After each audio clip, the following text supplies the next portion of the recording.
Pakareceive na po ito, pakareceive na po ito. Sir, bakit po? Ano pong kaso ko? Huwag mo nang tanongin, yan na yun. Receivein mo to, ano? Dagdagan ko kaso mo. Pwede po bang ipaliwanag kung ano yung kaso ko? Ayaw mo. Basta yan na yun, yan na yung kaso mo. Ano nga po yung kaso kong yun? Teka, tatawagan ko si pinsang ko.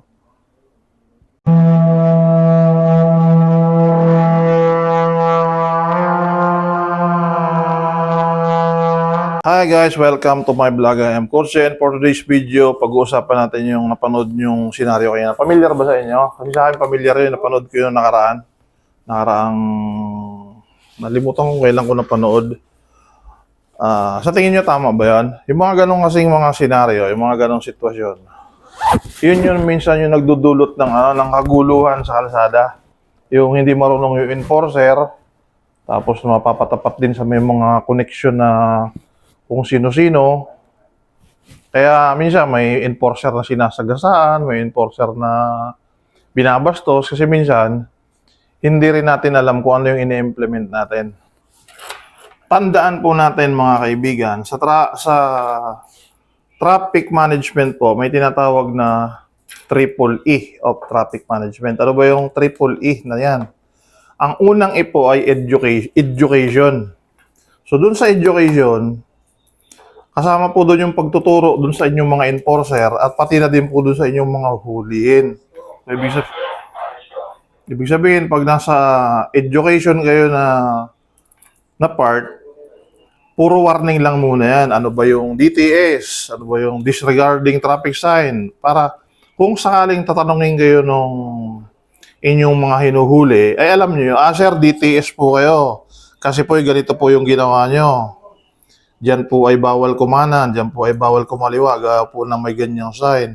Yan po ay full stop, ibig po sabihin niyang kulay pulang signage na yan na ano ba tawag doon, naka-octagon. Yan po ay full stop, hindi po rolling stop. Dito po ay first to stop, first to go. So nagtuturo muna tayo. So part yun ng education, ng unang E. So kasama sa in-educate mo yung mahuhulihin, yung mga didisiplinahin. Kasi ang purpose naman po natin para sa pagta-traffic hindi para manghuli, hindi po tayo nagta-traffic management para lang makalikom tayo ng mga multa. Yung mga monetary fines po na yan na ipinapataw natin, siyempre dagdag pondo, pero yan po ay para wag nilang ulit-ulitin. Kaya minsan nga nilalakihan yan para wag niyang ulit-ulitin. Kasi pag walang multa, hindi susunod yung tao. Okay. Hulihin mo ako, kukunin ko lang naman yan mamaya. Pero pag may multa, hindi siya uulit, di ba? Sakit kaya pag nagmumulta. Next po na E sa triple E ng traffic management ay engineering po.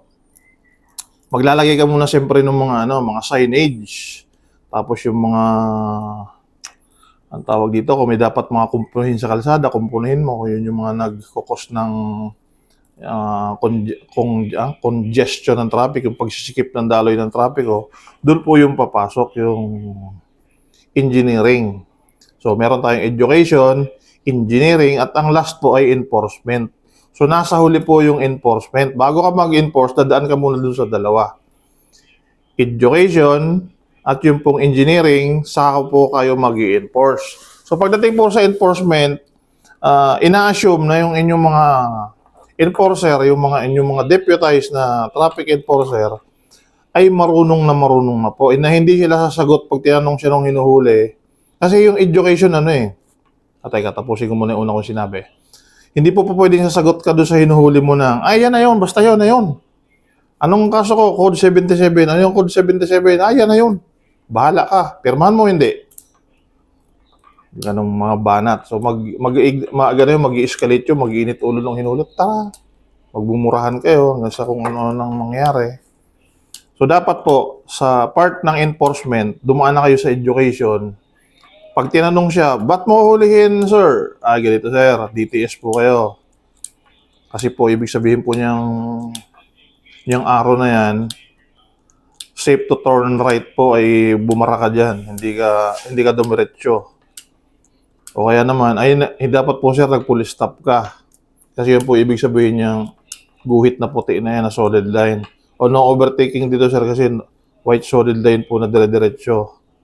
Doon po sa kabila ang pwede ka mag-overtake kasi doon po ay may putol-putol na linya. Yung mga ganun ba? May explain mo doon sa hinuhuli mo. Ay, ganun pala. Bawal pala dito yun. Sabi naman ng hinuhuli.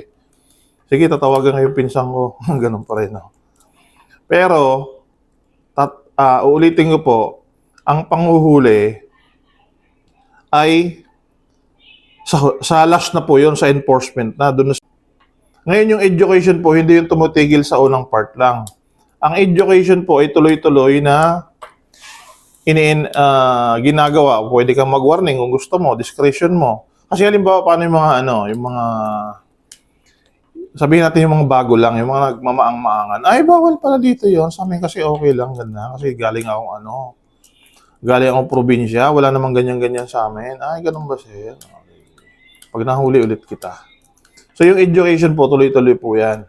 Nagtuturo pa rin po tayo kasi hindi lahat ng dumadaan dun sa area mo na tinatrapikan mo ay regular na dumadaan doon. May mga ano tawag doon? Passing through, di ba? Mga dayo. Mga hindi talagang taga roon. Yun po